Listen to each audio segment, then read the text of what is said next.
Alors, je vais vous faire une petite présentation de ma fin de travail. Il m'a fallu quelques jours pour pouvoir réaliser ce que je cherchais à faire, c'est-à-dire l'étude des comparaisons des rasters 1v1 donc de Copernicus contre les rasters du Global Data Explorer.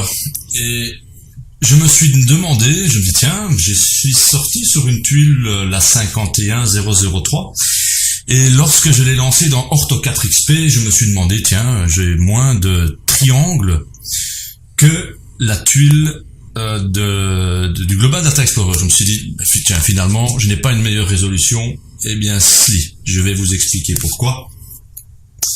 Donc, comme quoi il ne faut pas spécialement regarder au triangle comme vous le faites et comme je l'ai indiqué dans ma vidéo, et je vous explique le pourquoi du comment. Alors, ce que vous voyez ici à l'écran, c'est un fichier d'élévation, on appelle ça un TIN, calculé sur base du raster. Donc, je vais prendre simplement le raster, le mien. Celui, en tout cas quand je dis le mien, c'est celui qui vient de Copernicus, avec une meilleure résolution à 25 mètres.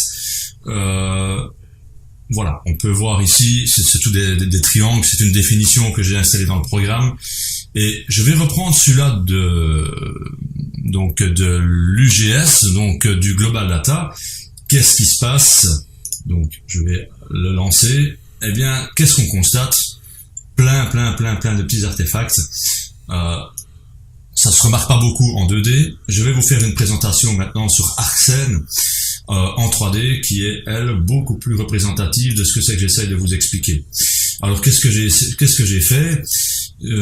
J'ai ici téléchargé sur donc le fameux programme SAS Planet une map en Zoom 16 que je suis venu faire un floating, c'est-à-dire on fait reposer la map directement sur les fichiers d'élévation. Eh bien, voici l'élévation de Copernicus, donc des rasters que je viens de découper correctement, de la tuile 51003 pour un test. On voit ici, voilà, c'est le fichier, je pensais au centre, enfin bon, ça, on s'en fout. Alors, vous me parlez de triangle. Eh bien, voici ce qui se passe avec les fichiers de l'UGS LP, donc les Global Data Explorer. Voilà. Voici les Global Data Explorer, et voici le mien. Alors, vous voyez, vous comprenez pourquoi parfois vous avez énormément de triangles. Pourquoi? Parce que vous avez énormément d'artefacts. Ce qui veut dire que, dans la réalité, eh bien, ma photo qui vient d'être découpée correctement du site donc de Copernicus, voilà, est de nettement meilleure qualité, beaucoup plus propre que ceux de Global Data Explorer, donc de la NASA. Donc voilà, je suis très content. Je me suis posé la question pourquoi j'avais moins de triangles avec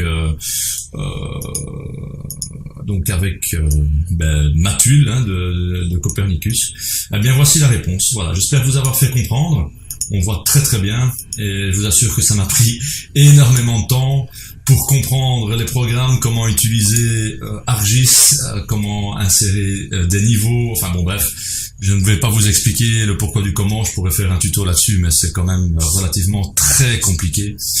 Voilà, c'est ce que je voulais vous montrer. Donc comme quoi, ne regardez pas spécialement au nombre de triangles, regardez la différence d'une tuile qui est propre, d'une tuile qui ne l'est pas, comme celle-ci par exemple, qui est complètement plein d'artefacts.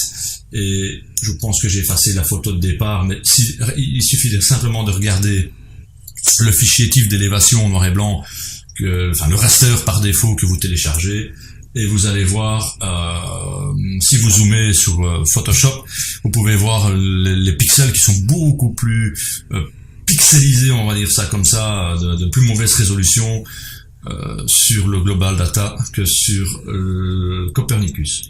Voilà, j'espère que je vous ai montré le pourquoi du comment de ne pas toujours regarder le nombre de triangles, mais regardez correctement une carte. Je vais couper la mauvaise.